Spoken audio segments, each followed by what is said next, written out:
Bonjour, tout d'abord, je me présente, là, Kim Burton, je suis vice-présidente du conseil d'administration du REFAD en remplacement de Alain ce midi.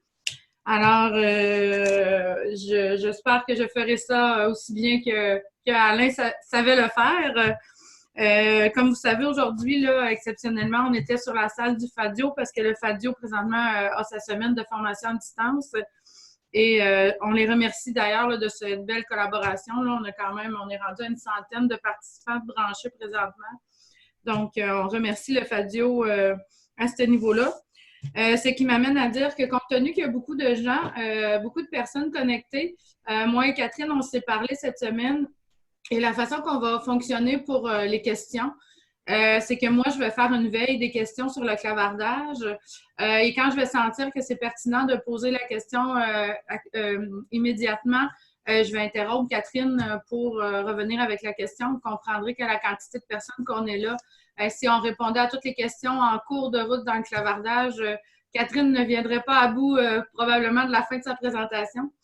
Donc, je ferai un tri. Toutefois, sachez qu'à la fin, il y aura un 30 minutes, si je ne me trompe pas de mémoire, Catherine, quand c'était parlé, qu'on va laisser du temps là, aux gens aussi pour poser la question. Donc, sans plus tarder, parce qu'à 1h30, ça passe très rapidement, je vais vous présenter brièvement une petite biographie de qui est Catherine Vien.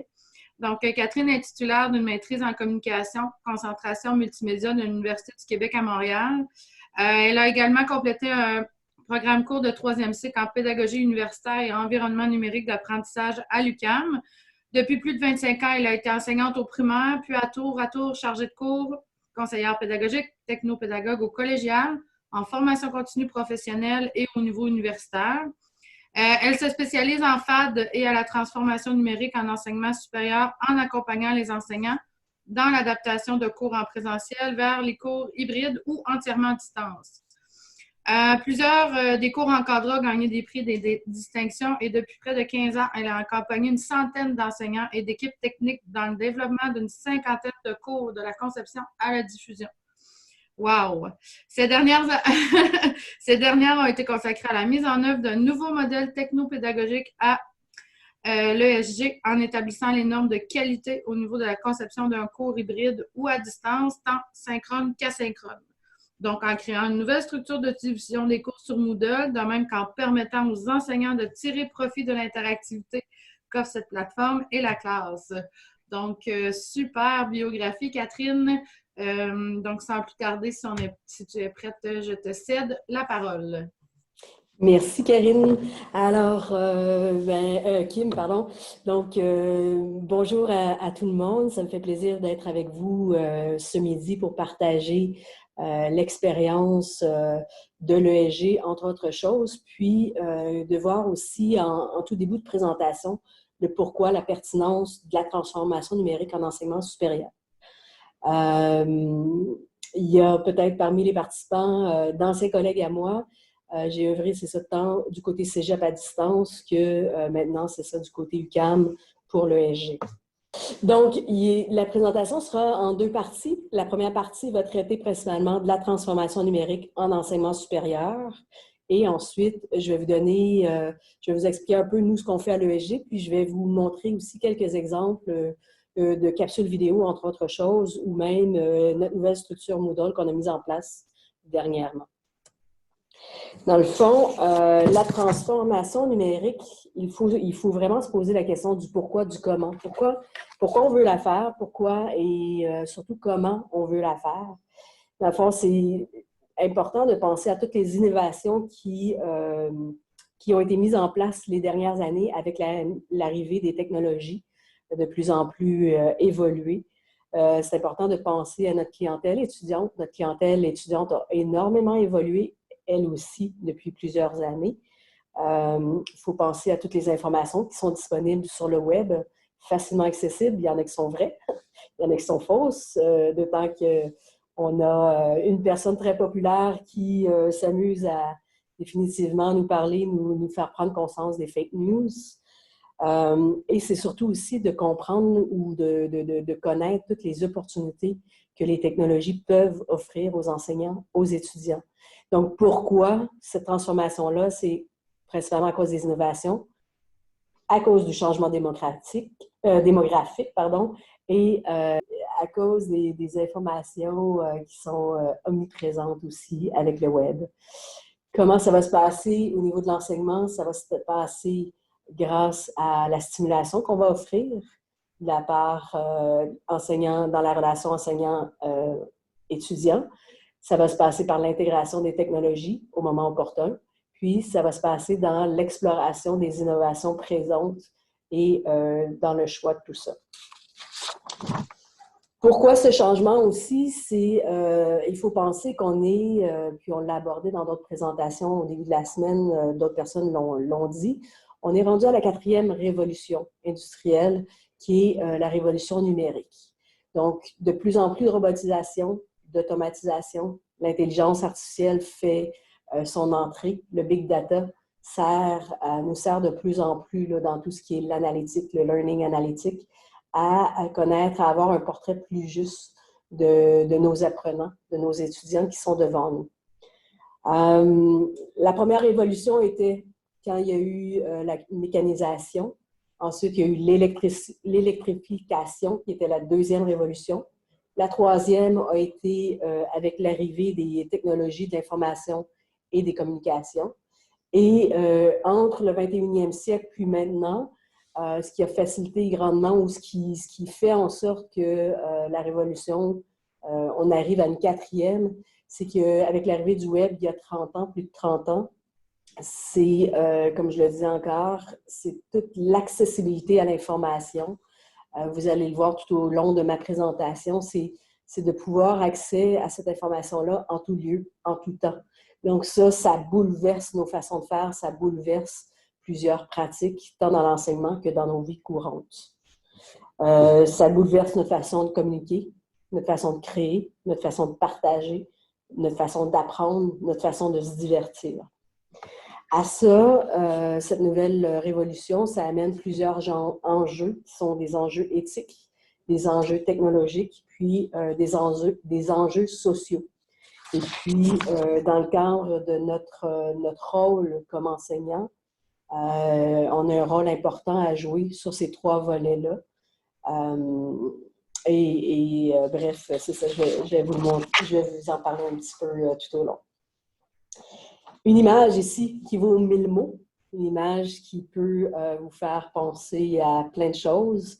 C'est une image qui nous montre le choc de la réalité ici, où encore plusieurs ont une posture enseignante, où ils vont, pendant le cours, davantage faire des exposés, avoir une approche qui est plus magistrale, alors qu'on a des étudiants qui, de plus en plus, font leur entrée dans nos classes, qui sont ce qu'on appelle les digital natives, donc les natifs du digital. Ils sont nés avec des tablettes, des téléphones dans leurs mains. Ils ont appris à utiliser ces appareils-là bien avant de savoir lire, de savoir écrire. Donc, on voit là vraiment une dichotomie entre nous, qui sommes plus des immigrants du numérique, et eux qui font leur arrivée dans leur classe. Bon, c'est sûr que l'image ici est très caricaturale, merci. Donc, ils savent quand même utiliser des livres, mais il reste que, c'est ça, la tablette, l'iPad, l'iPhone, le téléphone intelligent est toujours entre leurs mains. Donc, c'est à nous aussi, enseignants, c'est notre rôle de s'adapter à tout ça. Si on compare les jeunes milléniaux, les jeunes de la génération Y et Z, à nous, baby boomers, génération X, il y a vraiment une différence dans l'utilisation du numérique. Les jeunes vont l'utiliser beaucoup pour le divertissement, pour la communication.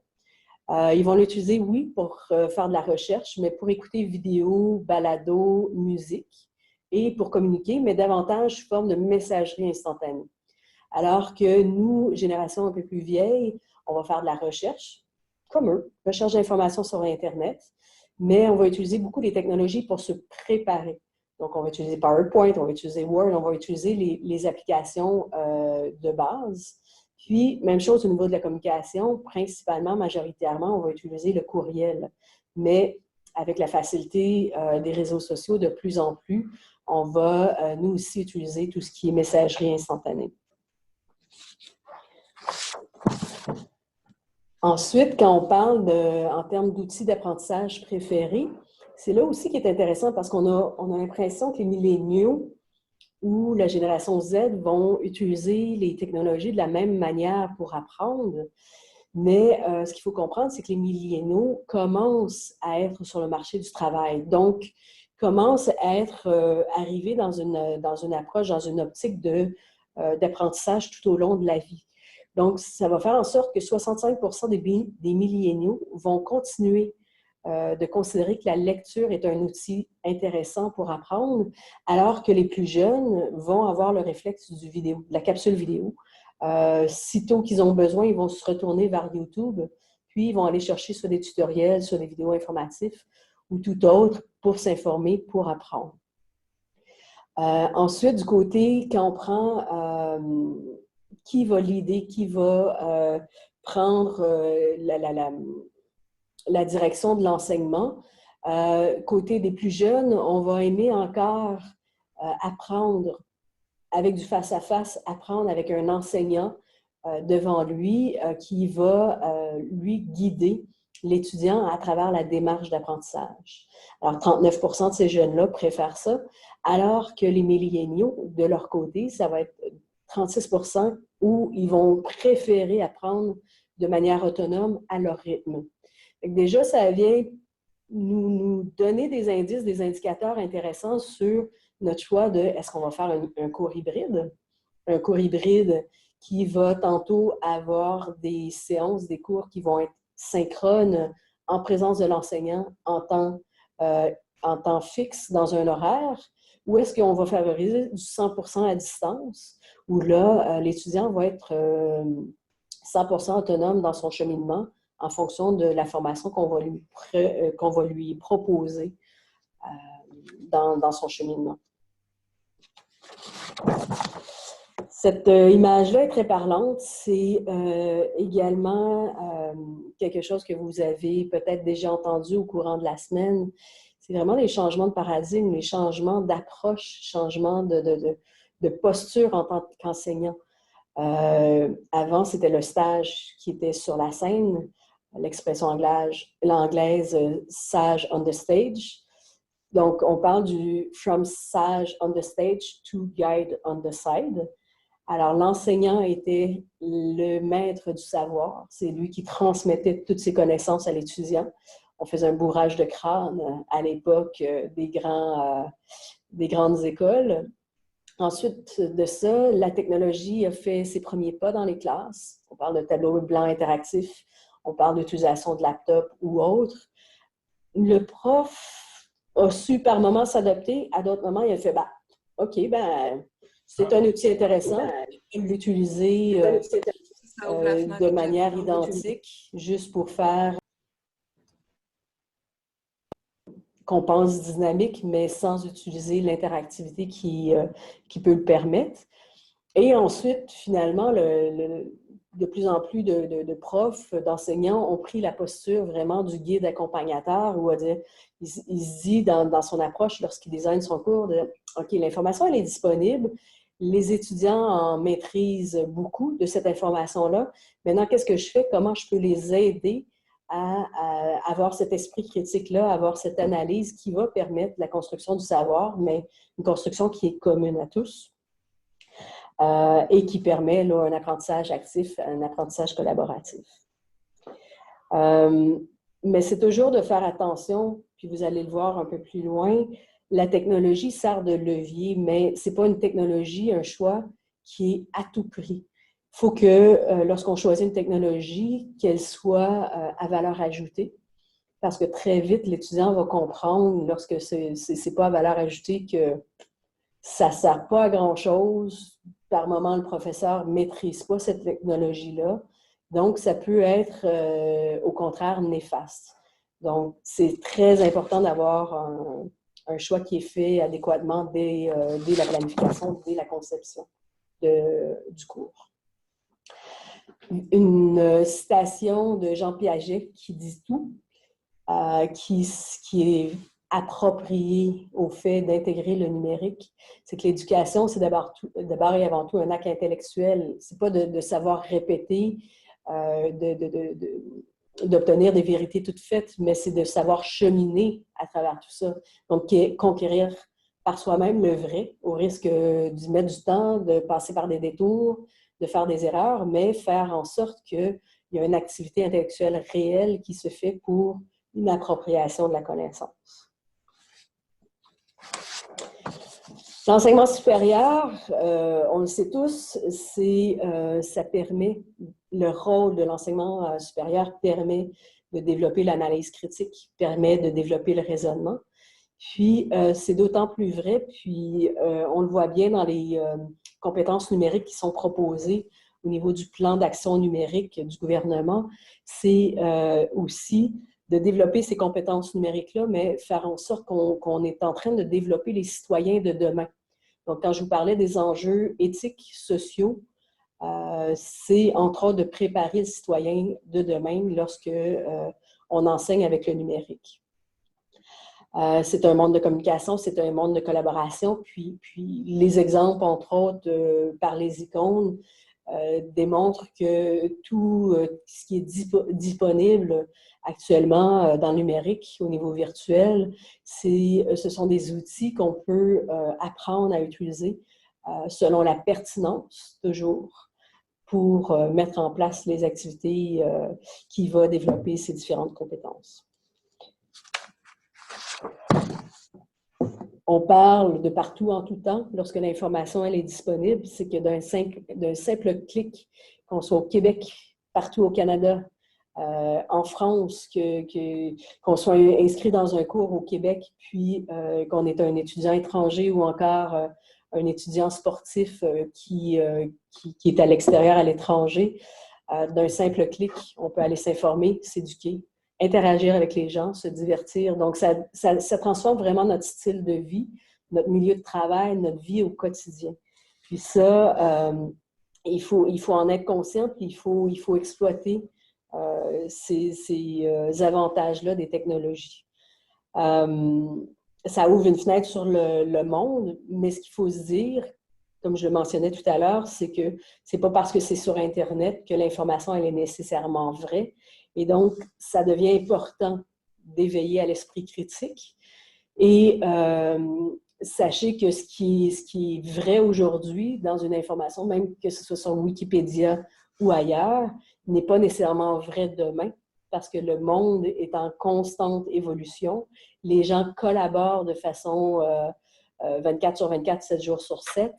Donc, avec tout ça, ce partage d'informations, de connaissances, ça fait en sorte que l'information évolue dans le temps et même évolue de manière exponentielle à la seconde et à la minute près.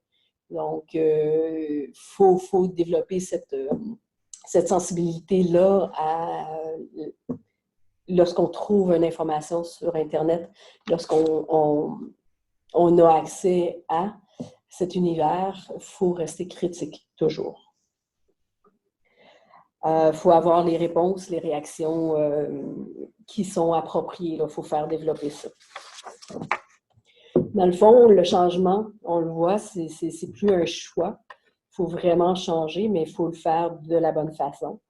Il ne s'agit plus, si je prends la citation d'Endrizi, il ne s'agit plus de savoir s'il est pertinent d'utiliser les technologies dans un contexte formel d'éducation ou de formation qui est tout au long de la vie, mais c'est vraiment de réfléchir aux conditions qui sont optimales pour une intégration réussie. Les étudiants, contrairement à ce qu'on pense, ce n'est pas des geeks à tout prix. Il y en a qui aiment les technologies, il y en a qui détestent les utiliser, peu importe l'âge qu'ils ont. Ils vont les utiliser pour une manière, une façon, ils vont les utiliser pour un contexte bien particulier, surtout de la communication qu'on l'a vu, puis du divertissement. Alors, ils ne cherchent pas absolument à utiliser à tout prix les technologies pour apprendre, mais ça va être vraiment là, si c'est pertinent. Alors, si un étudiant n'accroche pas au niveau des technologies que vous proposez, ce n'est pas parce que c'est une technologie qu'il y a une adhésion à 100% de leur part. Donc, il faut bien les évaluer. Tout autant qu'il ne faut pas amener un cours à changer de manière radicale, parce que ça aussi, ça peut être un facteur qui va faire en sorte que l'étudiant n'accrochera pas à ce qu'on va lui proposer en termes de technologie lorsqu'on adapte notre approche dans nos cours. Donc, encore une fois, il faut toujours, quand on fait ce type de choix-là, s'assurer qu'il y a une valeur ajoutée pédagogiquement parlant avant tout choix d'une nouvelle approche. Les avantages de l'intégration du numérique en enseignement supérieur, c'est entre autres l'enrichissement des contenus. Ça nous permet de donner davantage d'exemples, ça nous permet de, grâce à des vidéos qui sont déjà disponibles, ou encore des vidéos qu'on capte, ça nous permet d'offrir des solutions, des solutionnaires qui sont résolus sous forme de capsules vidéo. Ça nous permet d'avoir par moment des explications complémentaires, de penser à la classe lorsqu'on parle de pédagogie active, entre autres choses. Ça nous permet de penser classe inversée, flip classroom, qui fait en sorte que lorsque notre présence n'est pas essentielle, que l'étudiant peut être autonome, alors pourquoi ne pas penser à créer des capsules vidéo qui fait en sorte que l'élément théorique qui est simple à acquérir, l'étudiant peut le faire seul à la maison. Alors, on choisit à ce moment-là des stratégies où on a une valeur. Nous, comme enseignants, on va choisir des stratégies qui vont être efficaces pour permettre ces pédagogies actives, pour permettre les échanges entre étudiants en salle de classe, puis enrichir. Et lorsque nous, on n'a pas notre pertinence, que l'étudiant peut être autonome, alors on lui offre des ressources complémentaires qu'il peut utiliser à la maison pour acquérir certaines notions. Ça peut être, quand on parle de classe inversée, ça peut être de dire, ben oui, on fait la résolution de problèmes en salle de classe ensemble, on se base sur des études de cas, on fait des expérimentations, on fait des simulations. Donc, les nouvelles technologies en enseignement supérieur nous permettent ça, de favoriser l'apprentissage actif. Ça nous permet également de travailler en termes de différenciation pédagogique. Ça nous permet d'adapter nos stratégies en fonction des besoins de chacun. Ça peut être des besoins qui sont de nature plus de problématiques d'apprentissage. Ça peut être des besoins liés à des handicaps physiques, mais ça peut être tout simplement aussi des besoins liés à des étudiants qui veulent aller plus vite, plus loin. Il ne faut pas toujours penser en termes d'étudiants qui ont des besoins spécifiques parce qu'ils ont des retards d'apprentissage, mais c'est aussi pour les étudiants qui ont besoin d'aller plus vite, plus loin. Alors, de cette manière, un peu comme François le présentait ce matin dans son Moodle, dans son atelier Moodle, entre autres le carnet de notes, dépendamment des réponses au quiz, ça peut nous permettre de voir à quel endroit il y a certains étudiants qui réussissent moins bien. Ça peut permettre par question de voir est-ce qu'il y a certaines notions qui sont moins bien comprises. Ou encore de dire, ben, OK, j'ai une notion qui demande peut-être un support supplémentaire, donc je vais créer une capsule vidéo qui va venir combler des explications, qui vont venir donner des explications supplémentaires suite aux résultats qu'on constate lors de la passation de quiz, par exemple. Quand on parle de diversification du ici et du maintenant, c'est là que ça permet le hybride, ça permet la distance, ça permet d'avoir du bimodal, ça permet de s'adapter à nos étudiants qui sont tantôt en salle de classe, à la maison, en région, à l'international. Donc, la diversification du ici et maintenant est très riche avec les outils qu'on a actuellement. Et puis finalement, dans le développement des compétences tout au long de la vie, c'est que ça nous permet vraiment une professionnalisation des exemples qu'on montre. Ça nous permet d'amener les étudiants à ce réflexe-là, de dire oui, en classe, je vous montre quelque chose, mais soyez curieux, allez plus loin, allez en savoir plus. Vous avez un nombre de ressources que je vous propose, moi comme expert, mais peut-être que vous aussi, vous pouvez en proposer aux étudiants de votre classe ou encore à l'enseignant pour ensuite un nouveau partage. Ou encore, en ayant ce réflexe-là, ça fait en sorte aussi que quand l'étudiant arrive sur le marché du travail, bien, il continue à avoir cet intérêt, cette curiosité à aller se développer tout au long de la vie avec l'information, avec ce qu'il a à portée de main disponible sur le web. Les outils numériques, j'en nomme juste quelques-uns. J'en ai parlé un petit peu aussi pour certains avec la diapo précédente. Le numérique change la relation enseignant-étudiant. Ça facilite la collaboration, ça facilite la communication. Dans l'apprentissage collaboratif, on en a parlé. Ça permet entre autres la classe inversée, mais ça permet aussi tout ce qui est forum de discussion. Le forum de discussion, ce n'est pas juste un échange d'informations. On peut l'utiliser pour, par exemple, faire déposer un travail et sans que ce soit une évaluation en particulier, l'étudiant peut aller commenter le travail d'un autre étudiant de la classe. Ça peut être par le partage d'un blog, ça peut être par l'utilisation des ateliers dans Moodle, entre autres, pour faire de l'évaluation par les pairs. Ça peut être de dire j'utilise tant Zoom qu'un autre outil qui met en place des équipes virtuelles pour le travail d'équipe. Et ça, c'est une compétence qui est fort utile dans le milieu de travail parce qu'avec la globalisation, parce qu'avec les outils disponibles, oui, on peut être à Montréal, travailler dans le même bureau physique après nos études, mais on peut travailler avec des gens de Québec, des gens en région, des gens à l'international. Donc, ces outils collaboratifs nous permettent maintenant de les initier à ce type de compétences. Quand on parle de jeux sérieux, les étudiants aiment être placés en contexte, aiment recevoir des défis. Donc, le numérique permet ça de plus en plus. Ça peut être des jeux sérieux où l'étudiant est 100% autonome. Je vais vous montrer tout à l'heure plus ou moins, ce n'est pas nécessairement dans une logique de jeu sérieux, mais en même temps dans une logique de ludification. Je vais vous montrer tout à l'heure une petite bande dessinée animée qu'on est en train de mettre en place pour un cours en ressources humaines. Donc, cet aspect comique va permettre aux étudiants de se mettre en situation par rapport à une situation professionnelle.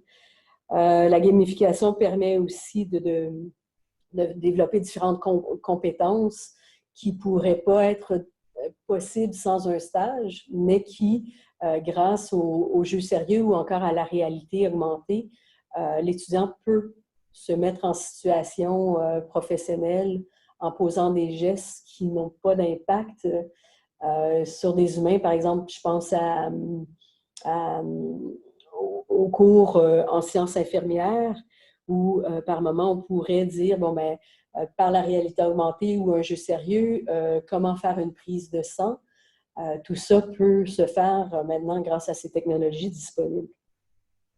Puis, au niveau de l'analyse de l'apprentissage, le Learning Analytic, comme je le mentionnais tout à l'heure, autant Moodle que d'autres applications maintenant nous permettent d'aller chercher des données en temps réel sur la réussite des étudiants pour aller voir leur compréhension, que ce soit les outils de sondage aussi. Ça nous permet d'avoir déjà spontanément certains résultats pour adapter nos interventions. Donc, c'est quelque chose qui est fort intéressant. Le Learning Analytic, puis aussi en s'adaptant, ben, ça permet à certains moments de réduire peut-être le taux d'échec.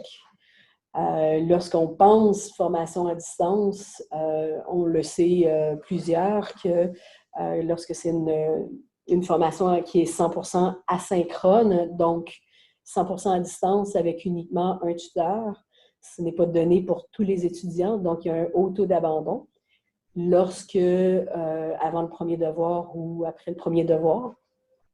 Lorsqu'on utilise toutes les données tirées par le Learning Analytic, bien, ça nous permet rapidement, comme tuteur ou comme professeur, d'intervenir pour aller motiver, pour aller comprendre ce que l'étudiant vit, pourquoi il est en situation problématique au moment où les données sont prises.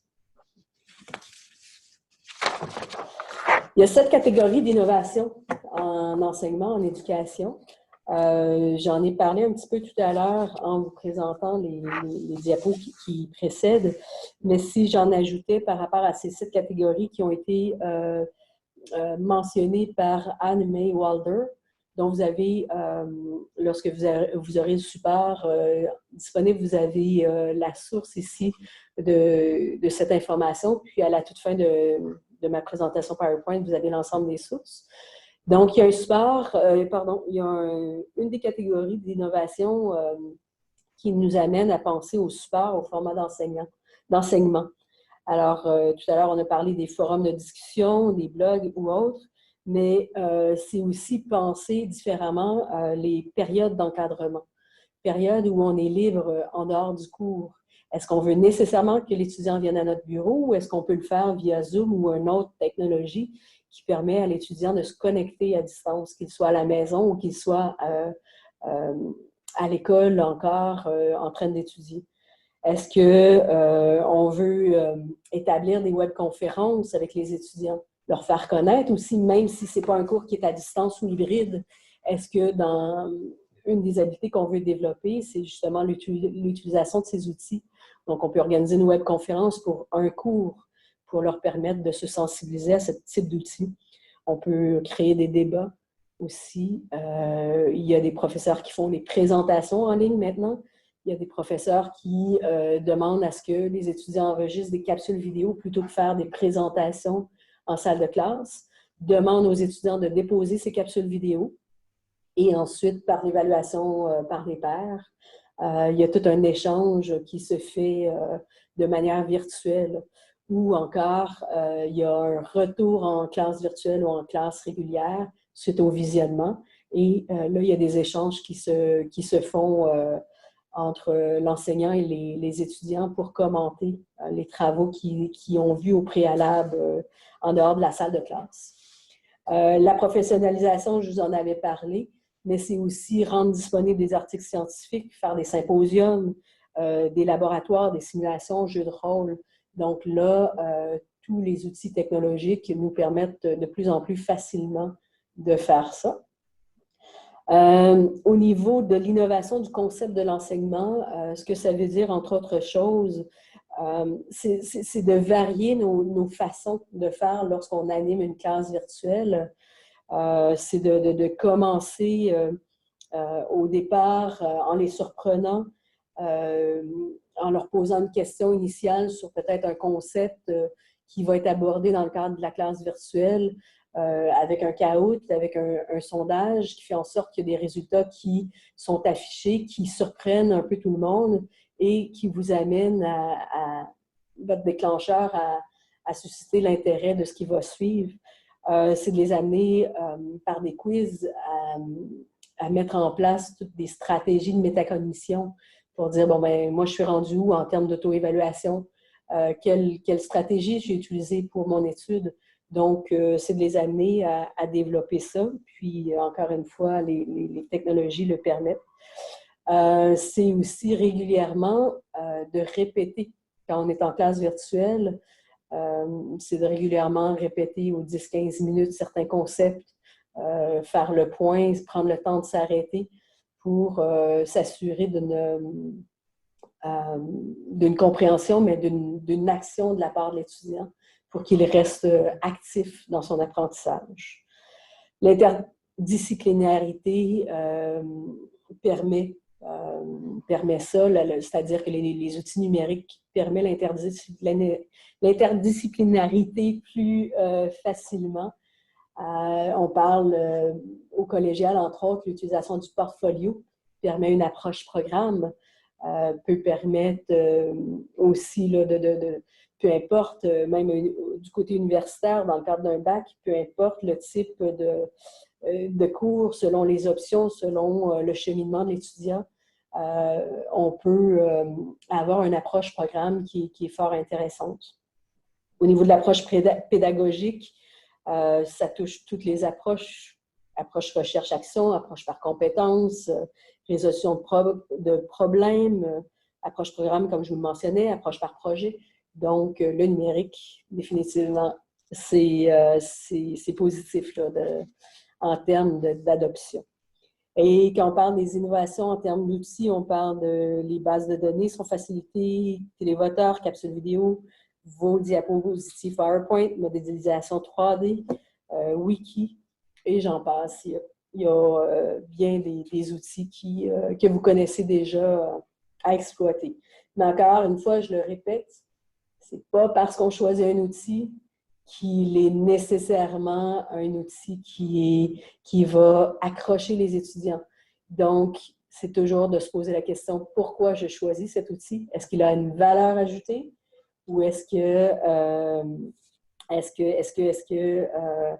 les étudiants vont l'adopter sans l'adopter à tout prix? Sans choisir un outil parce qu'ils sont geeks à tout prix. Donc, le numérique, ce que ça permet, c'est l'apprentissage tout au long de la vie, les opportunités qui sont multiples, des apprentissages formels, informels, de la flexibilité, de la personnalisation, de la professionnalisation et aussi de l'émergence collective. Alors, la transformation numérique en enseignement supérieur, le pourquoi, le comment, c'est plus un choix, c'est une nécessité, mais faisons-le de la bonne façon. Donc, comment à l'UQAM, comment à l'ESG, ça s'est mis en place tout ça? Déjà depuis 2015 et même avant, il y a eu un partenariat à un moment donné qui s'est fait avec la TELUC. Il y a eu quelques programmes courts qui ont été mis en place avec la TELUC, avec un modèle qui était minute par minute qu'on parlait. Donc, c'est un modèle qui, lorsqu'on parle d'un modèle minute par minute, c'est un modèle où la conception du cours va être prévue dans un devis technopédagogique, dans un devis pour lequel on va dire, par exemple, je vais tout séquencer morceau par morceau. Je vais dire mon intro dure 1 minute. Ensuite de ça, la présentation de mes objectifs, l'étudiant va le consulter pendant 2 minutes. Après ça, je vais faire un exercice préalable qui va durer 5 minutes sous forme de quiz. Après ça, je vais présenter mon premier concept qui va durer et ainsi de suite. Ça, c'est ce qu'on appelle un modèle minute par minute, un modèle qui est autoportant, un modèle qui va rejoindre un modèle comme le Cégep à distance et la TELUC. Dans le cas de l'ESG, dans le cadre de l'ESG à l'UQAM, on n'avait pas cette idée pour le moment, au tout début, de mettre en place des cours 100% à la distance, mais des cours hybrides. Des cours qui sont mis en place aussi, puis ça, vous pouvez le voir dans les différents écrits, puis vous allez pouvoir, entre autres, le voir aussi probablement à travers, il y a 2 publications là, qui s'en viennent, un collectif d'auteurs via les presses de l'Université du Québec sur l'hybridation des cours. Lorsque des formations, des cours hybrides sont mis en place par des organisations de formation comme les cégeps, comme les universités, les ressources sont limitées pour accompagner les enseignants dans cette démarche-là. Donc, en ayant des ressources limitées, on y va simplement, on essaie de travailler en transposant un modèle qui est similaire à ce qui est vécu dans la salle de classe. Alors, dans l'historique de l'ESG, on a mis en place initialement un modèle qui était classe inversée, dispositif hybride, donc les éléments théoriques étaient extraits de la salle de classe sous forme de capsule vidéo et les éléments plus actifs avec échange, c'était ce qui était conservé pour les salles de classe. Il y a Quand on pense planification, on pense sur 15 semaines de cours, un minimum de 5 séances de cours qui sont à distance, entièrement à distance. Les étudiants sont bien informés de ça, les enseignants aussi sont bien informés de ça, alors il y a une planification qui se fait de la sorte. Au fur et à mesure, là, il y a une équipe qui est de plus en plus, il y a une équipe qui est mise en place, qui grossit de plus en plus. Et donc, partant d'une classe inversée, partant sur des éléments qui sont plus mis en place via les capsules vidéo ou présentation PowerPoint ou en salle de classe, on est allé développer davantage aussi la structure du Moodle pour vraiment tenir compte de 3 grands points que je vais vous montrer. Et ensuite, de plus en plus aussi, certains professeurs intègrent la classe virtuelle selon les besoins propres à chacun, qui peut être de donner chaque semaine une classe virtuelle ou de l'utiliser ponctuellement sous forme d'encadrement ou pour des raisons bien particulières, comme je vous nommais, travaux d'équipe, présentation de classe, présentation de capsules vidéo faites par les étudiants avec échanges et commentaires. Qui dit petite équipe, aussi, que je vous présenterai tout à l'heure vers la fin, notre façon de procéder vraiment au niveau de l'accompagnement pédagogique, c'est que, et au niveau du développement des cours en ligne à l'ESG, le professeur va arriver, ça va être très souvent une initiative qui va être faite. Donc, les fameux early adapters, ceux qui ont adopté le numérique au tout début, ont été ceux qui majoritairement ont proposé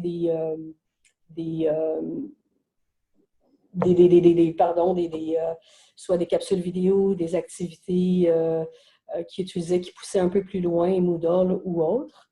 Alors, ils arrivent avec leur idée, ils viennent me rencontrer, partagent tout ça ensemble. On évoque plusieurs possibilités, on regarde différents modèles qui ont été mis en place par d'autres enseignants. Ils repartent avec la tête pleine d'idées.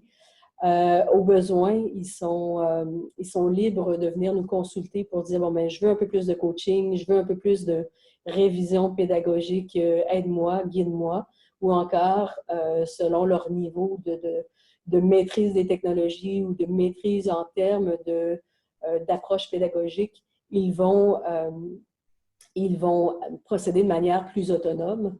Alors, ils vont aller développer, déployer toute leur devis pédagogique pour concevoir leur cours. Et comme je le disais, l'équipe va intervenir à plusieurs moments dans le développement ensuite du matériel et l'enseignant va implanter son cours. On suggère toujours à l'enseignant, parce que comme cette diapo le montre bien, pas qu'on suggère, mais on le mentionne dès le début, ça prend du temps. Hier, dans la présentation, mon Dieu, j'oublie son nom par rapport au MOOC, au SPOC hybride, l'enseignante le disait très bien, c'est pas parce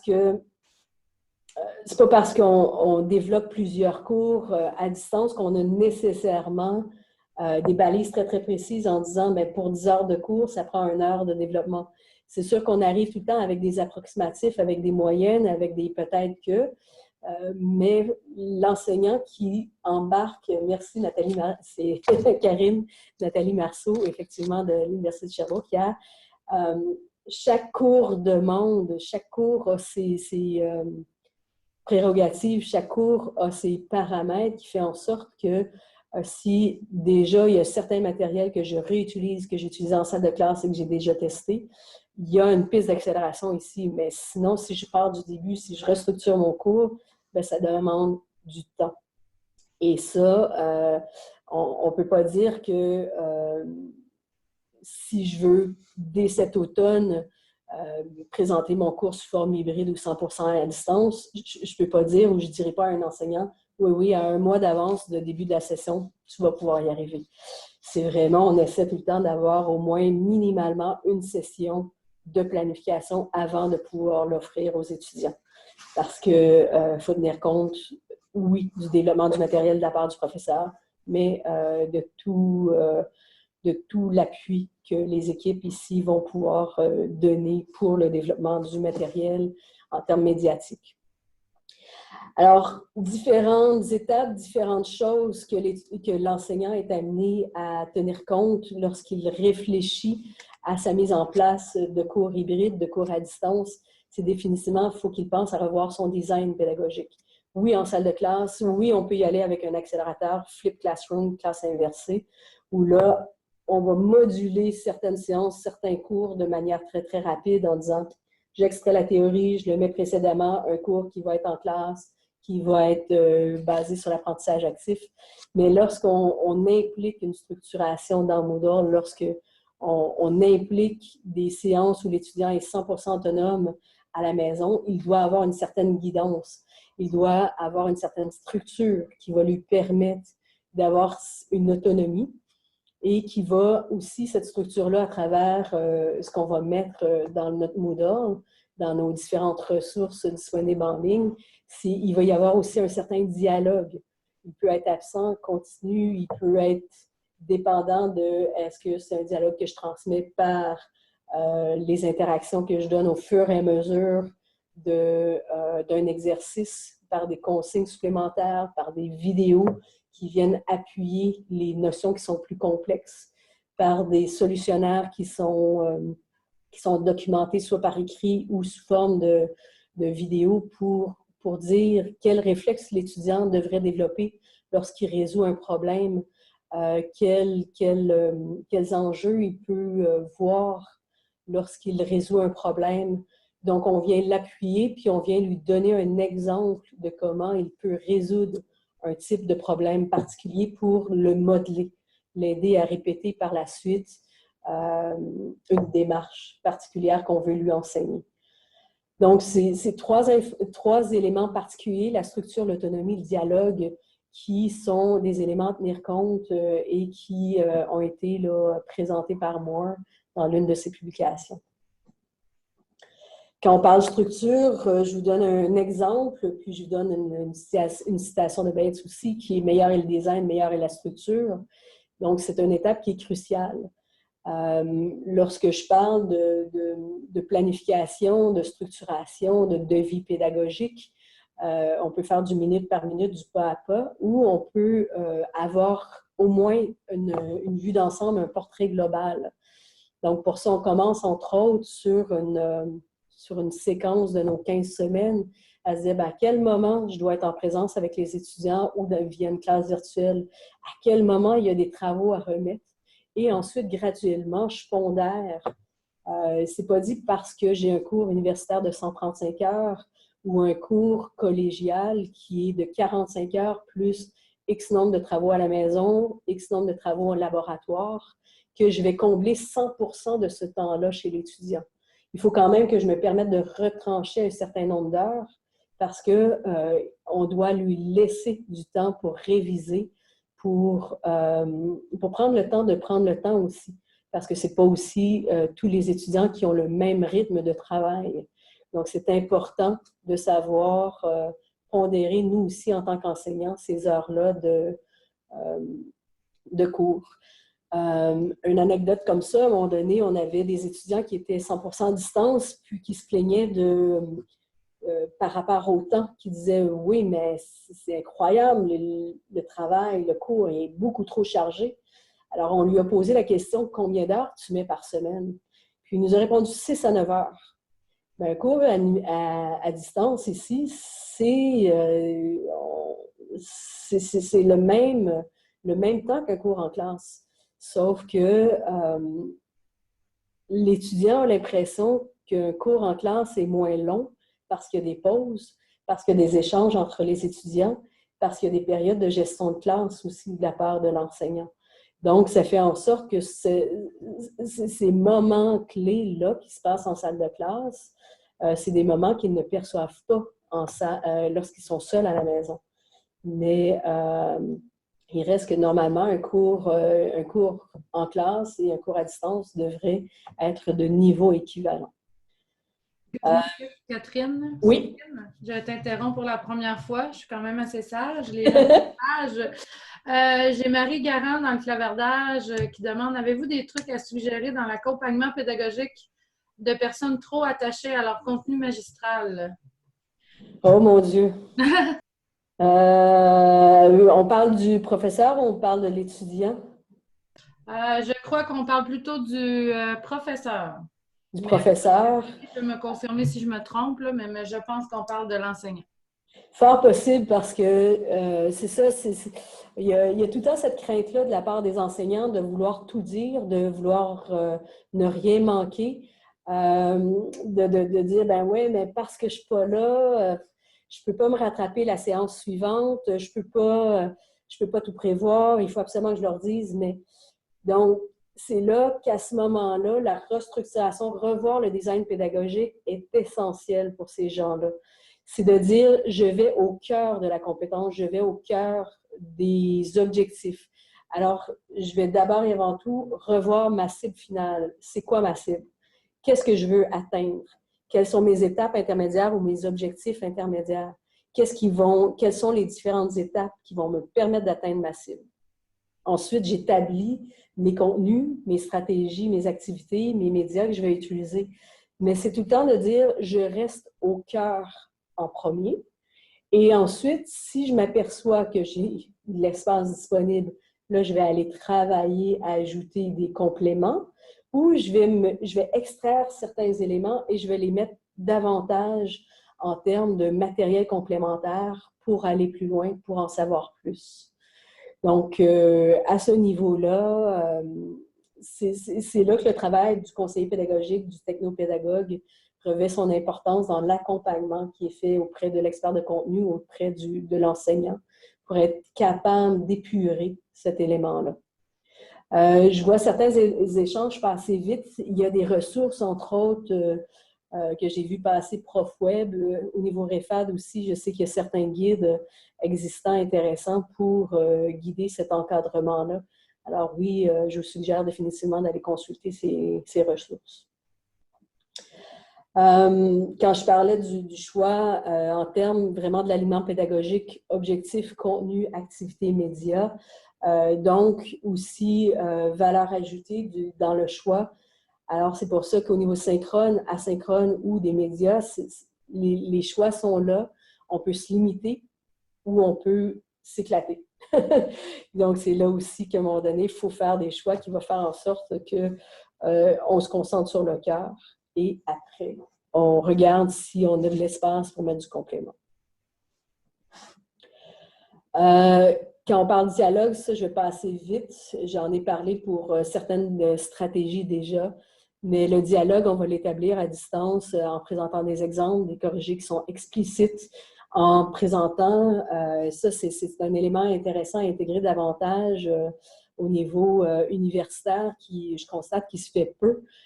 Les fameuses grilles critériées, lorsqu'on est capable de le faire, c'est important parce que ça donne des balises aux étudiants, comment s'orienter, comment orienter leurs études, leurs choix ou la pertinence pédagogique là, qui vont, lorsqu'ils vont aborder des concepts, ils vont voir une certaine pertinence lorsqu'ils connaissent les résultats qui sont attendus de leur part, prévoir des problématiques. Par ça, ajouter des capsules vidéo plus complexes, ajouter des lectures, ajouter des liens vers d'autres médias. Verbaliser aussi, c'est important, via le forum, verbaliser sous forme des fois d'explication ou d'encouragement. Plutôt que de répondre à un étudiant à l'intérieur d'un courriel de manière individuelle, encouragez-vous, encouragez les enseignants à répondre dans un courriel. Pas un courriel, pardon, dans un forum qui va faire en sorte que ça va être accessible à tous. Et par le fait même, certains étudiants, un peu comme vous le faites en ce moment par le Zoom, il y a des étudiants qui vont répondre, qui vont se répondre entre eux, qui vont ajouter des trucs, qui vont ajouter des ressources qu'ils ont consultées pour s'aider. Alors, il y a autant un dialogue qui se crée par vous que par les étudiants entre eux. Le forum aussi, en classe virtuelle, en formation à distance, sert d'encouragement régulièrement. C'est de dire à l'étudiant, vous devriez être rendu à telle étape dans votre cheminement. Peut-être que vous avez vécu soit du découragement parce que vous vous sentez seul, soit parce que c'était un peu plus difficile cette semaine, mais sachez que, donc, on va régulièrement pondérer nos discussions dans le forum pour amener ce type d'interaction, ce type d'encouragement. Et comme je le disais, classe virtuelle, classe en présence, à certains moments clés dans la session, il s'agit d'en organiser pour rassurer, faire le point, que ce soit juste des périodes d'encadrement où vous rendez disponible la classe, le Zoom, disponible à tous ou à des équipes, ou encore vous en profitez là, pour faire des séances d'encouragement via ça, ou même vous encouragez vos étudiants à utiliser le Zoom ou tout autre outil pour communiquer entre eux et s'encourager également. Puis on le sait, la plupart des étudiants créent même des groupes Facebook pour une matière en particulier, pour un programme en particulier. On est capable d'en trouver facilement. Donc, il y a des groupes qui sont créés malgré les cours et qui parfois est fort pertinent. Et puis même nous, comme enseignants, si on est capable d'y accéder, ça peut nous donner des indices sur il faut améliorer notre approche ou continuer à enrichir notre approche telle qu'on a commencé. Question d'autonomie, suivre une formation à distance, ça demande de la discipline, ça demande de la rigueur, ça demande de l'automotivation. Donc, c'est important de le rappeler, c'est important de mettre des outils qui sont disponibles pour que l'étudiant puisse gérer son temps, puisse organiser son travail, puisse briser son isolement. Alors, régulièrement, comme mentionné, là, le forum de discussion, entre autres, peut être intéressant pour ça. Si je vous montre quelques exemples de ce qui a été fait dans les dernières années à l'ESG, graduellement, on est en train de développer une typologie vidéo parce que le réflexe de tout bon enseignant, c'est d'utiliser beaucoup la vidéo comme un exposé, comme on ferait en salle de classe. Donc, on se dit, ben, OK, je vais enlever l'élément théorique, donc je vais mettre un PowerPoint, je vais m'enregistrer, je vais me présenter, je vais mettre un segment d'une vingtaine de minutes, d'une trentaine de minutes sur ce que j'aurais expliqué en salle de classe. Ben, non. Non, il ne faut pas faire ça. Il y a différentes façons de faire les capsules vidéo, façons de voir. Encore une fois, c'est comme le choix d'une technologie. Il faut voir pourquoi, d'abord et avant tout, j'utilise une capsule vidéo, quelle est sa pertinence pédagogique, qu'est-ce que je dois présenter. Est-ce que je le présente sous forme d'exposé? Parce que oui, on ne l'enlèvera pas, l'exposé de la capsule vidéo. C'est pertinent quand même, mais il faut que je me limite dans le temps. Il faut que je limite une capsule vidéo à 5 à 8 minutes. La capacité de concentration des étudiants est malheureusement en baisse. La capacité de rétention aussi, il faut faire attention. Si une vidéo ne dégage pas la même énergie, ne dégage pas la même impression au niveau de la mémoire que lorsqu'on est en salle de classe, puis qu'il y a le langage non-verbal aussi qui passe. Alors, c'est important lorsqu'on met en place une vidéo de 5-8 minutes, qu'on prévoit aussi un quiz interactif pendant la vidéo ou à la fin de la vidéo. Autre forme de vidéo, ça peut être des vidéos d'experts, des vidéos de démonstration, des vidéos de simulation. Donc, je vous donne quelques exemples ici. Excuse-moi, Catherine. Oui. J'ai Cyril. Peut-être là, il y a un décalage dans le clavardage versus la vidéo. Ici, si je comprends bien, on parle ici d'un forum utilisé principalement par l'enseignant pour répondre à des questions des étudiants ou pour observer les échanges entre eux en intervenant aux besoins. Est-ce vrai? En fait, les deux possibilités, propositions sont là. Effectivement, c'est nous. Ça peut être le même forum aussi qui est utilisé. Faire en sorte que c'est autant ce que j'appelle moi un forum unidirectionnel, c'est le professeur qui va lancer des nouvelles sur le cours, lancer de l'information. Ça peut être bidirectionnel parce que l'enseignant répond à un étudiant, puis les étudiants peuvent continuer à répondre à cette discussion-là. Ou ça peut être entre étudiants qu'il y a des échanges. Tout ça peut se passer dans un et un seul forum. Est-ce qu'on monitore les forums de discussion? Oui et non. C'est sûr qu'à certains moments, on peut en début de cours, entre autres, énoncer un code de vie. On peut faire des rappels publics ou privés en disant, ben, écoute, peut-être que ton commentaire est pertinent ou moins pertinent, ou faire attention parce que, comme je le disais, on forme des citoyens d'aujourd'hui et de demain.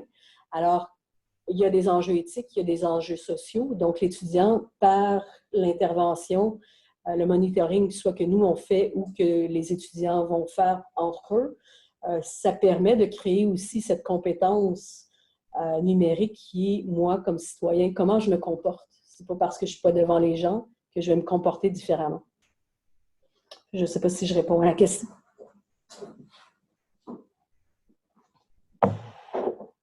Oui, merci. Parfait. Alors, je vais démarrer un medley, un portfolio qu'on a fait pour présenter différents types de capsules. Donc, lorsqu'un enseignant vient me voir, entre autres, quand je parlais des différentes étapes d'accompagnement, c'est quelque chose qu'on explore ensemble. Quelles sont les différentes capsules pour choisir la pertinence, là, et ce n'est pas parce qu'on choisit un type qu'on doit conserver le type de capsule tout au long. Encore une fois, si tantôt c'est le solutionnaire, tantôt c'est le PowerPoint, tantôt c'est une démonstration, le choix est fait en conséquence.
Donc, ça vous montre un peu le dernier savoir-faire qui a été mis en place.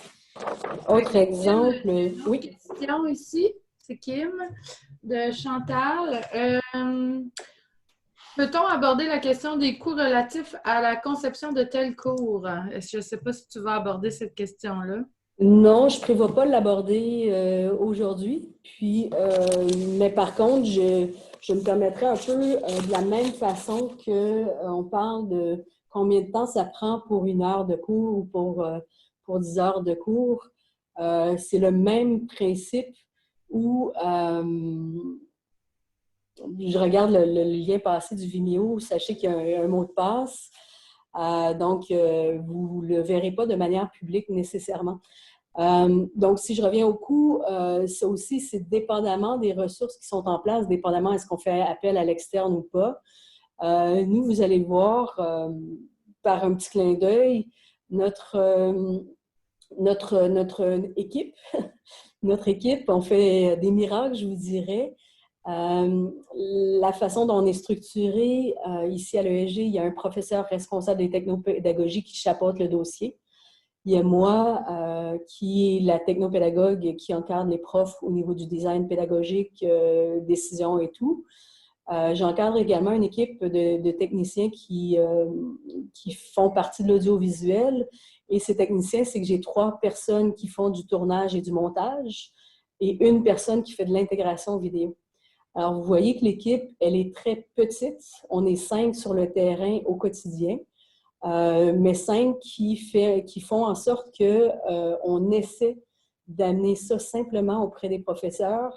Par moment, s'il est possible qu'ils soient autonomes dans leur captation vidéo, on va autonomes par du coaching. On va leur rendre disponibles des salles d'autoproduction, comme j'ai vu mentionner dans le chat. Je vais vous montrer... attendez, est-ce que je vous montre? C'est la prochaine, je crois, exact. Je vous montre parce que ça, les typologies là, que vous avez en ce moment sur le PowerPoint, j'en ai parlé un petit peu tout à l'heure. Mais sinon, on fonctionne avec, quand on parle salle verte, avec mur vert, c'est des salles d'autoproduction, là où on va coacher les enseignants. Ils vont utiliser des logiciels très simples d'utilisation. On peut aller utiliser nos studios qu'on a ici à l'Université à l'UQAM, ou encore l'équipe des trois techniciens, capteurs, monteurs. On va se déplacer dans des lieux qui sont publics, qui sont soit des lieux à l'université ou encore en entreprise.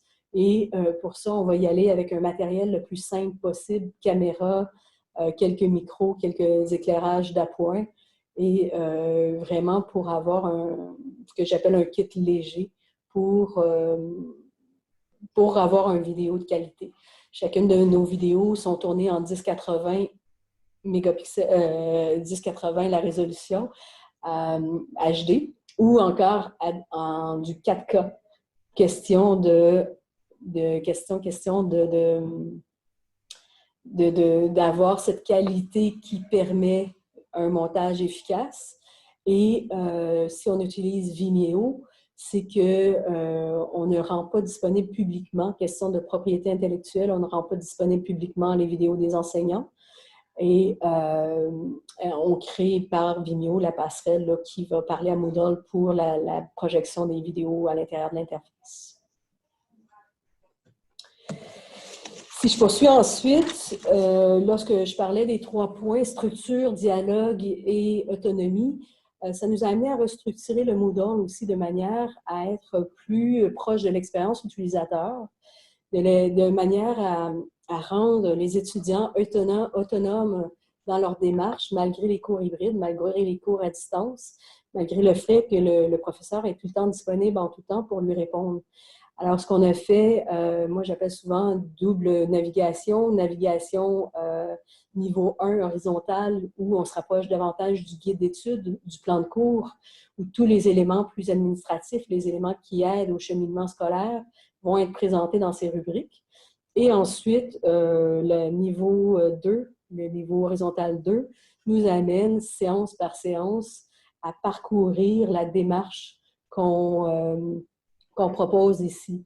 Donc, l'introduction, objectif et ensuite toutes les ressources pas à pas, d'une manière logique, séquentielle, sont proposées pour que l'étudiant puisse cheminer à travers les séances qui sont à distance. J'ai vu un commentaire passer rapidement, chanceux, des dollars, des dollars, des dollars. Oui, on a été chanceux, notre intégrateur multimédia dans l'équipe a une facilité de programmation.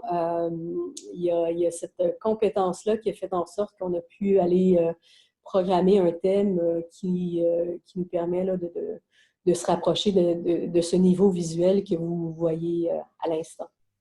Donc, c'est un développement qui est fait en parallèle à la plateforme existante Moodle pour aller vraiment structurer toute la démarche pédagogique.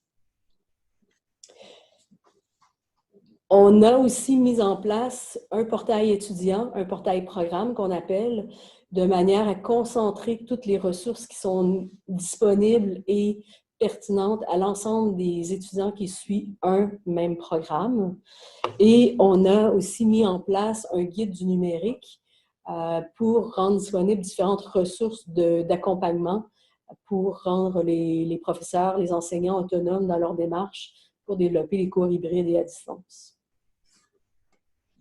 D'autres activités numériques, parce que quand je vous parlais de la progression de l'historique de l'ESG, où on a commencé avec un partenariat pour certains programmes cours avec la TELUC, on a développé des cours hybrides ensuite plus maison pour être offerts aux étudiants de l'ESG. De plus en plus, les early adapters influencent les autres professeurs, les autres enseignants qui, au départ, regardaient ça de loin en disant « Est-ce que je veux faire de la formation hybride à distance? » ou encore ce qu'on appelle du présentiel enrichi. où on introduit différents outils numériques à l'intérieur des cours. Alors, cette influence, tant de la part des enseignants qui ont plongé que de la part de l'équipe aussi, qui ont une passion qui est contagieuse, fait en sorte que différentes autres initiatives sont en train d'être mises en place. On va avoir prochainement une banque de cas qui va être disponible à l'AEG et probablement grand public.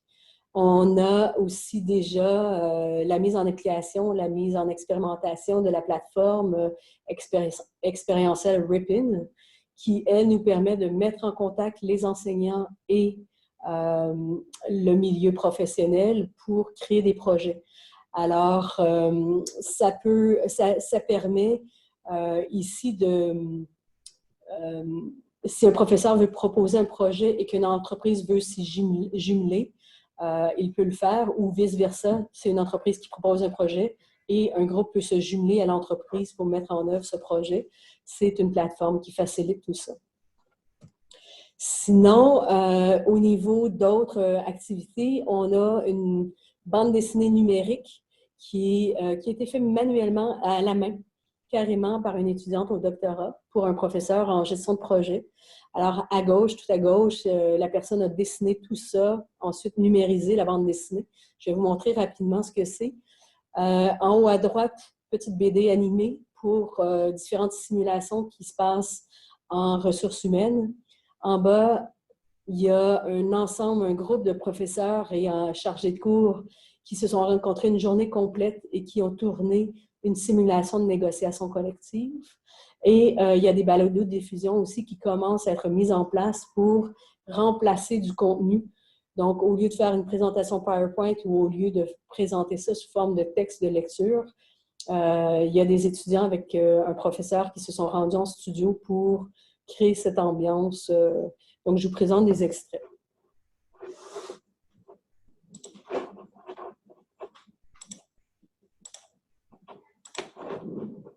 Je commence, attendez, je vais juste tasser mon menu. Ici, la BD. Alors, cette BD est pour traiter des compétences humaines qui sont utilisées en gestion de projet. Alors, pour ça, l'enseignante avec l'étudiante doctorante, comme je le disais, graduellement, elles ont mis en place une BD qu'on a animée légèrement de par l'affichage qui se fait graduellement. Et dans le fond, à cette BD est associé un exercice pour permettre aux étudiants là, de voir comment ils se comporteraient dans des situations comme celle qui est présentée dans la bande dessinée. Sinon, au niveau de bande dessinée animée, je vous présente, c'est le petit teaser finalement qu'on a... C'est le petit teaser qu'on a préparé au professeur qui voulait cette bande dessinée. Alors, il a scénarisé l'ensemble avec une étudiante aussi, l'ensemble des personnages, l'ensemble des situations. On a traduit ça dans l'image pour lui montrer est-ce que c'est bien ce que tu souhaites. Donc, on a fait un prototype. Et là, en ce moment, une étudiante avec l'intégrateur multimédia est en train de développer cet ensemble de bandes dessinées qui permettra l'introduction de situations avant les exercices. Spending money like I just got paid. $100 bills, tell them keep the change. Come on.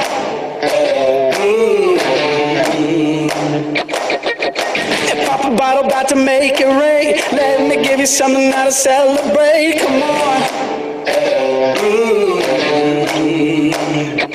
And if you're wondering why I move the way I do, I just feel so good, good, good. Oh, I just feel so good, good, good. Oh, I just feel so good, good, good. Oh, I just feel so good, good, good. Oh, I just feel so good.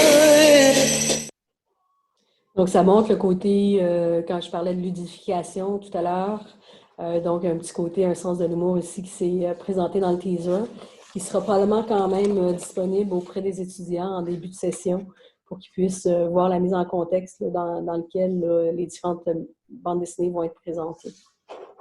Puis sinon, la simulation ici de la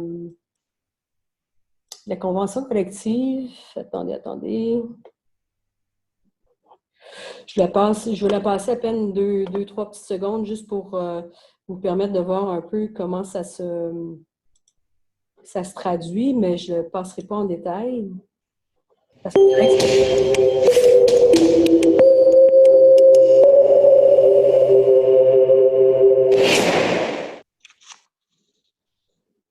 donc, vous voyez l'ensemble des gens qui ont été... Bonjour, messieurs. Bonjour. Tel qu'on l'avait convenu à notre dernière rencontre. Donc, sans plus aller en détail, c'est ça, vous voyez avec le générique tous les gens qui ont été impliqués dans la scénarisation ou dans l'équipe. C'est dans ce cas-ci une négociation collective côté patronal, syndical. Alors, il y a plusieurs capsules de durée variables selon les besoins.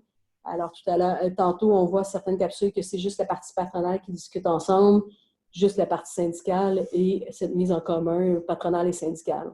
Donc, ça a permis de remplacer, entre autres, un film qu'ils utilisaient dans le cours et qui datait de plus de proche 20 ans, pour lequel les étudiants, aussitôt qu'ils démarraient la vidéo, partaient à rire parce qu'il y avait trop d'anachronismes par rapport à maintenant.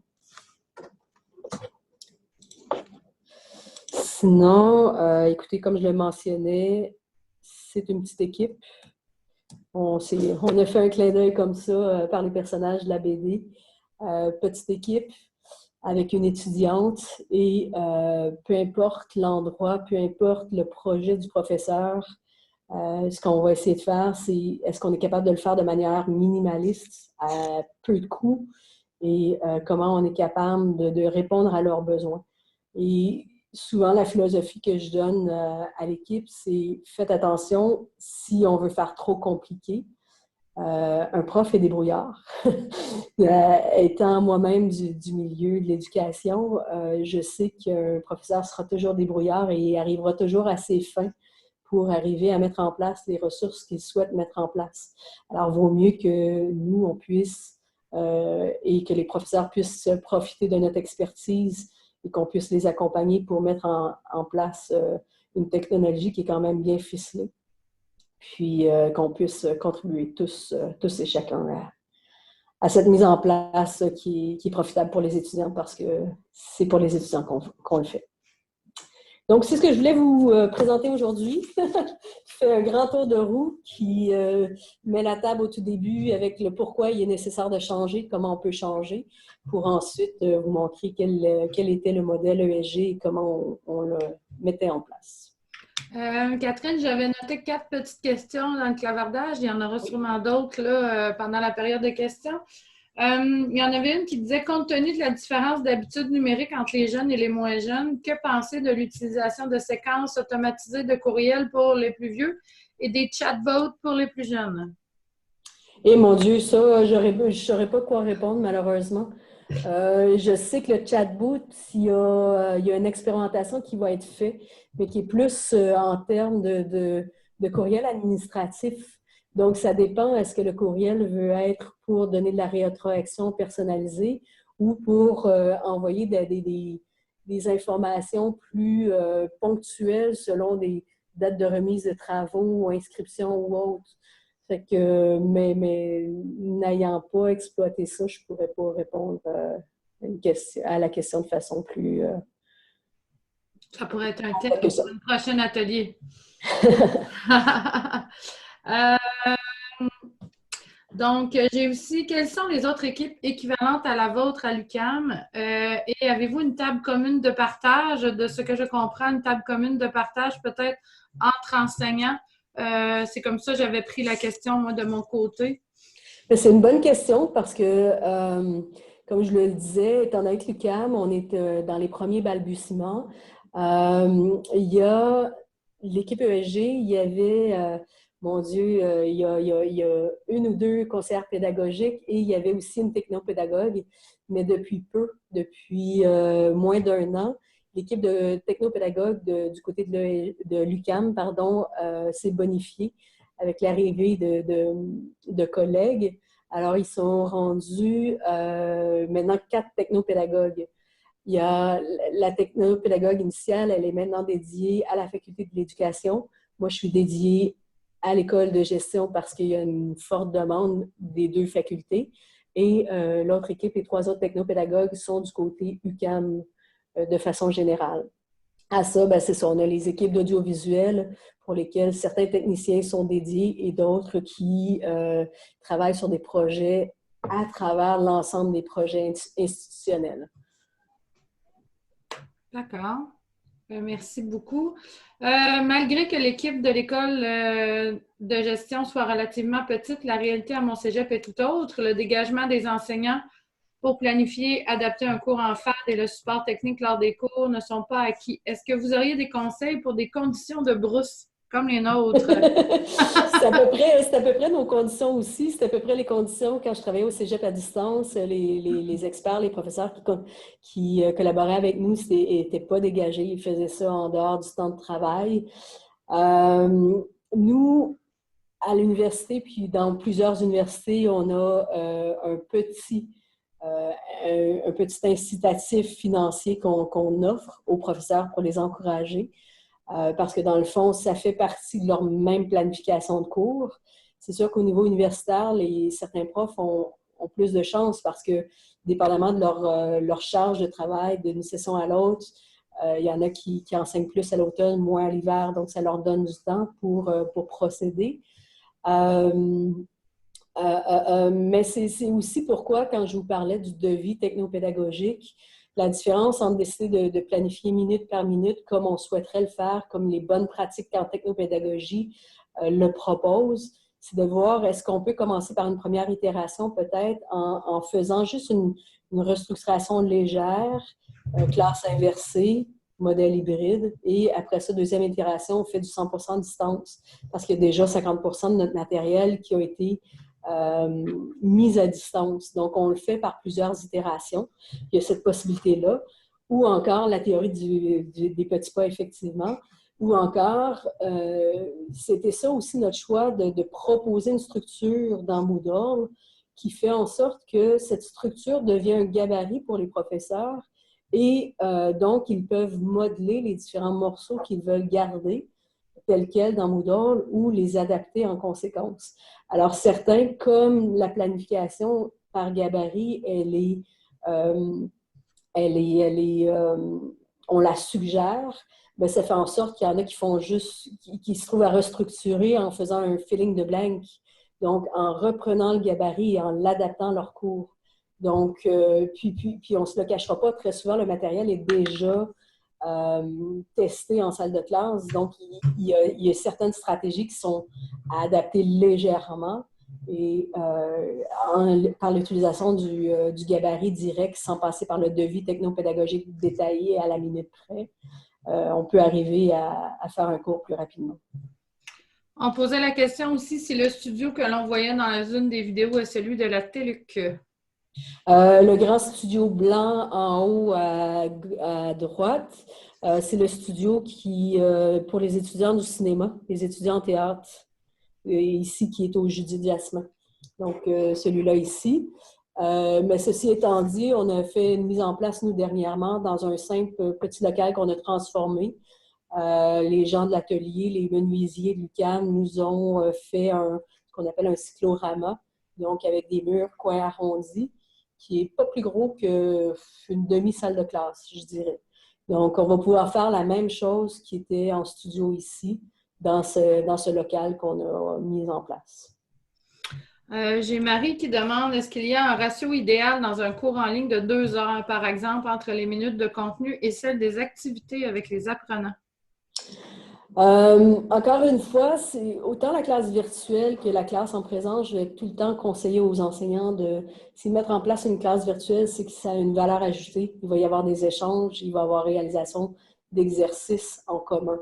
Si c'est juste pour présenter de la théorie, je leur suggère dans ce cas-là de prendre des ressources asynchrones, de mettre en place des stratégies asynchrones. Classe virtuelle dit induit, peu importe le mot utilisé, ça fait en sorte que le non-verbal n'est pas communiqué de la même façon. On dit que 85% du langage passe par le non-verbal. Donc, quand on fait une classe virtuelle, l'énergie n'est pas la même tant pour le professeur que ce que l'étudiant reçoit. Alors, il faut que la classe virtuelle soit relativement courte, 1h30 à 2 heures gros maximum, parce que sinon c'est épuisant, sinon la rétention, elle n'est pas 100%. Souvent, quand il y a des classes virtuelles en plus, on va choisir qu'elles se donnent le soir. Alors, les gens ont travaillé le jour, les gens sont fatigués, donc c'est important d'eux. Et on parle on va parler d'apporter des activités. Si on a quand même des présentations théoriques à faire, on va suggérer aux 15 à 20 minutes, au gros maximum, de placer les gens en action. Donc, si on va au-delà en bas de ça, en deçà de ça, donc entre 5 et 15 minutes, essayez toujours de garder les gens actifs par une question lancée directement en pointant quelqu'un ou par une question sondage ou une variation, je pense, d'un PowerPoint à un visionnement vidéo, etc., utilisation du tableau blanc avec la notation. Donc, plein de stratégies, mais faire en sorte qu'en 5 à 15 minutes, là, toujours rendre les étudiants actifs en les interpellant d'une façon ou d'une autre. Est-ce qu'il y a des documents, guides, processus de bonne pratique de conception à partager, qu'on pourrait partager pour l'hybridation des cours, de ce que je comprends? Je vous dirigerai vers les ressources de ProfWeb et du REFAD parce que ce qu'on est en train de développer au niveau de l'ESG, Guide du numérique, est vraiment un outil institutionnel, un outil qui est d'abord dédié à l'ESG puis qui est placé dans le Moodle de l'ESG. Qui est un outil aussi qu'on partage, nous, à l'UQAM.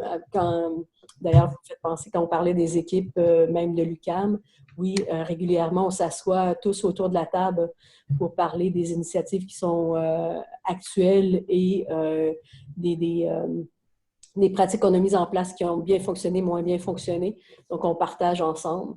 Mais définitivement, là, oui, on voit, les gens parlent du REFAD, ProfWeb, les REPTIC ont un site. L'Université Laval, effectivement, ont plusieurs ressources. L'Université d'Ottawa aussi. L'Université de Sherbrooke aussi ont plusieurs ressources là, disponibles en ligne, grand public. Nous, on veut remodeler notre site pour faire en sorte qu'on va faire un pont probablement sur un site disponible large public avec WordPress qui éventuellement, là, dans les prochains mois, sera mis en place. C'est bien. C'était la dernière. Je ne sais pas s'il y a d'autres personnes qui ont des questions. Dans le clavardage, je ne semble pas avoir de questions. Oui, la méthode APTE de Joanne Rochelot, un très bon guide aussi. Là, en allant sur Google, on le trouve très bien aussi. Là. Donc, nous sommes les pros du temps. Il est 1h28. On devait terminer à 1h30.